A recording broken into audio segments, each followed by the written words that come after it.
O abençoado, olha o que diz a palavra de Deus, diz bem assim: se o meu povo que se chama pelo meu nome se humilhar e orar, buscar a minha face e se afastar do seu mau caminho, do céu ouvirei, perdoarei o seu pecado e curarei a sua terra. Olha o que diz, pessoal: se o meu povo que se chama pelo meu nome se humilhar, eu vou voltar, voltarei, ouvirei a sua oração, perdoarei os seus pecados, e sararei a sua terra.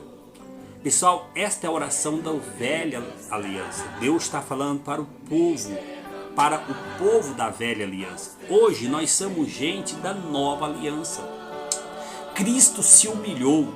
A Bíblia diz assim que Cristo se humilhou até a morte de cruz e recebeu o nome que é sobre todo nome.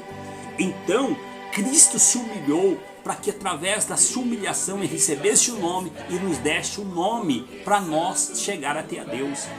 Entenda uma coisa, aqui nessa oração diz que Deus perdoaria o nosso pecado. Mas agora na nova aliança, os nossos pecados já foi perdoado lá naquela cruz. É isso, bênção. Os seus pecados já foram perdoados lá naquela cruz. Apenas você deve receber o perdão. Quando começo a entender a troca da cruz, que eu agora vivo na nova aliança, eu começo a ter paz e um relacionamento com Deus sadio. Mas como? Porque eu começo a entender que o meu relacionamento com Deus não tem nada a ver comigo, tem a ver com Cristo. E eu me relaciono com Cristo porque eu estou o quê? Estou em Cristo Jesus.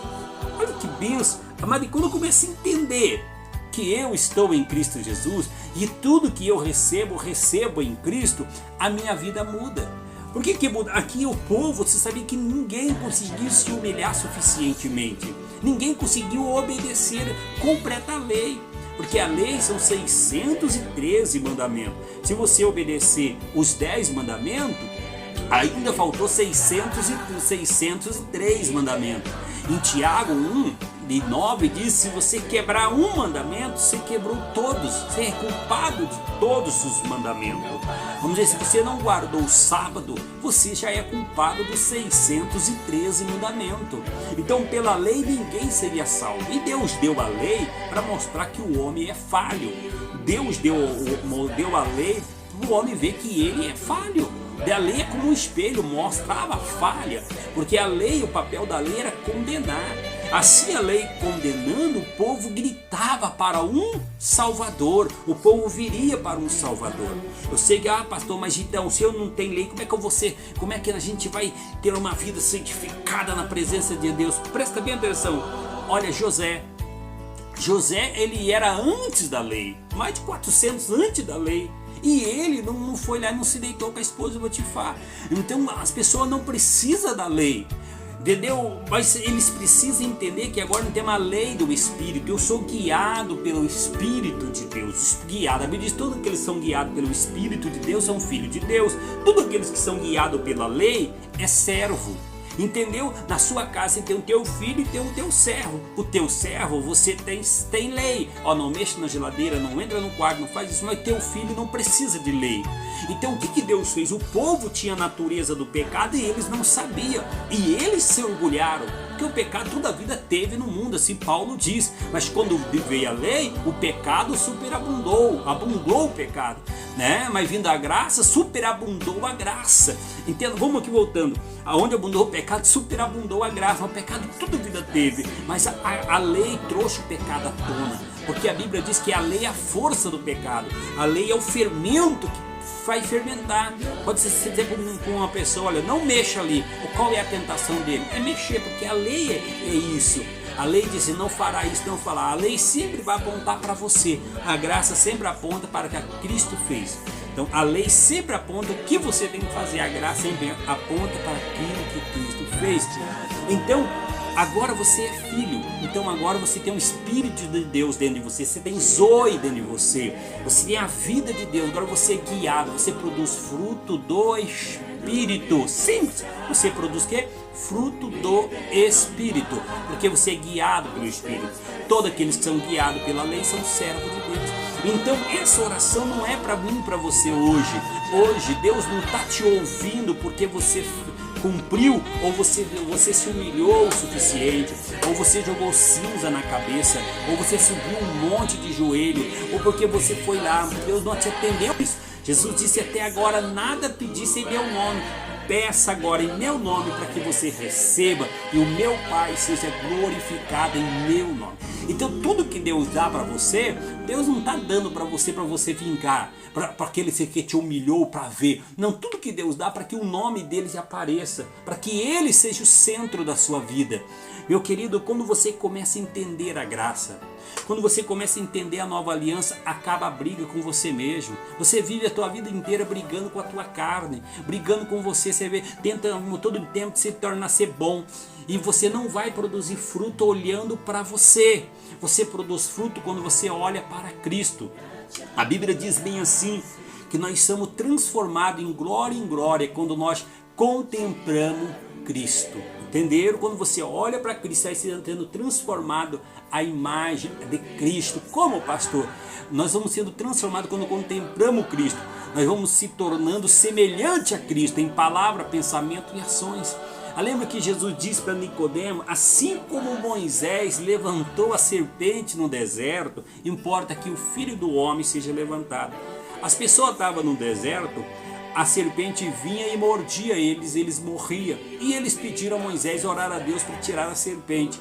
E Deus disse para Moisés, levanta uma serpente de bronze e todos aqueles que olhar para a serpente, eles vão viver. O veneno da serpente vai desaparecer. Por que de bronze, pastor? Porque bronze representa juízo, entendeu?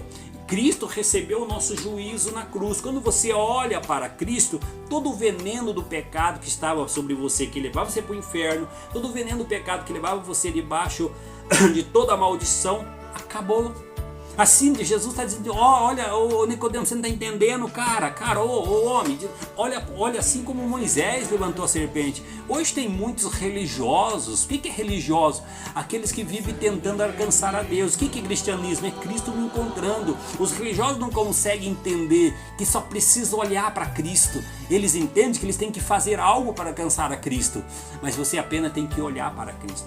Assim como a Bíblia diz bem assim, olha que a salvação é pela graça mediante a fé. Mas não é somente a salvação, meu querido, é tudo. O teu casamento, tudo que você precisa de Deus, Ele dá pela graça e você recebe pela fé. A Bíblia diz assim que assim como nós recebemos Ele, nós andamos. Como você recebeu Cristo? De graça. Assim como você recebeu Cristo, ande nele, pela graça. Receba pela graça. Jesus nunca chegou um doente para Jesus e disse, tu quer me curar? Jesus disse, você crê que eu posso fazer isso? Entenderam? Você precisa apenas crer. Se você está vivendo, porque se você crer corretamente, você vive corretamente. Crer errado, viver errado. O segredo do Evangelho é crer. Se você lê no povo do Egito, sabe por que eles não entraram na terra prometida? Não, pastor, porque eles murmuravam. Não, porque eles não criam em Deus. E a raiz de toda murmuração é o crer errado. Entendeu? Você está se comportando errado porque você está crendo errado. Então não adianta eu mandar você se comportar bem se você está crendo errado. Eu tenho que dizer que você tem que receber metanoia, mudança de mente. Você tem que começar a crer correto para você mudar o comportamento. Muda os teus pensamentos, você muda as tuas palavras. Mudando tua palavra, você vai mudando os comportamentos. Nossos comportamentos são pensamentos. Entendeu? Por isso que você está vivendo sofrendo. A Bíblia não diz o meu povo sofre porque não estão jejuando e nem orando. A Bíblia diz o meu povo sofre por falta do conhecimento. Porque o conhecimento é a mudança da tua vida. Sabe? Começa a olhar para a cruz. Saia, sabe assim? Tira os olhos de você mesmo. Leia, faz você olhar para você. Graça faz você olhar para aquilo que Cristo fez. Entenda, você está em Cristo. Agora você tem uma nova natureza. Tá bom, pastor, então se eu estou em Cristo, não preciso de lei. Agora Deus mudou. Antes de você crer em Jesus, você tinha a natureza do pecado, você precisava da lei para te governar. Mas agora você tem a natureza de Cristo. Agora você não precisa mais. Entenderam? Deus deu a lei para mostrar a falha das pessoas. É a mesma coisa, você vê uma pessoa que é gaga. A pessoa, não, eu não sou gago. E como é que você vai mostrar que essa pessoa não é para você dar a lei? Ele vai tentar de tudo, não gaguejar mais, mas não vai conseguir por causa da natureza. E como é que Jesus fez para arrancar as pessoas do pecado? O único jeito de Jesus tirar as pessoas era transformar, arrancar a natureza do pecado e colocar a natureza de Deus dentro deles, Zoe. Por isso que agora nós somos nascidos, somos uma geração eleita. Agora nós somos uma nova natureza, uma nova raça, raça de Cristo. Agora nós não somos do primeiro Adão, como Paulo diz, agora nós somos do segundo Adão. O primeiro Adão nos trouxe ali a velha natureza do pecado e com todas as suas maldições, mas Cristo trouxe uma nova natureza. Quando você crê certo, é a raiz para você produzir fruto. A gente tem pregadores que desistiram, pararam, o irmão que cantava no canto que não conseguiu vencer o pecado. O pecado você nunca vai vencer, Cristo venceu. Paulo disse: se considera morto para o pecado e vivo para Cristo. Entenderam? Você nunca vai vencer, Cristo venceu. Quando você começa a entender que não tem parte sua, é parte dele, você começa a viver um cristianismo, pessoal, sem esforço. Sabe, uma vida, você começa a ter paz dentro de você. Vinde a mim todo que estáis cansado e sobrecarregado. Está cansado da religião, está cansado do peso, do fardo. Venha para a graça, venha para a nova aliança. Tá bom, abençoado? Olha, lasca o seu dedo, se inscreva neste canal, envie essa mensagem, me ajuda a divulgar a palavra de Deus. E Deus, como diz, você é ricamente abençoado. O amor de Deus, olha, nos encontrou, mas a graça nos transformou de dentro para fora. A graça, ela é o mestre, entendeu? A graça é o mestre. Ela nos ensina a viver uma vida santa de dentro para fora. Ela nos muda. Pessoal, se torna apaixonado pela graça, você vai ver o que vai acontecer.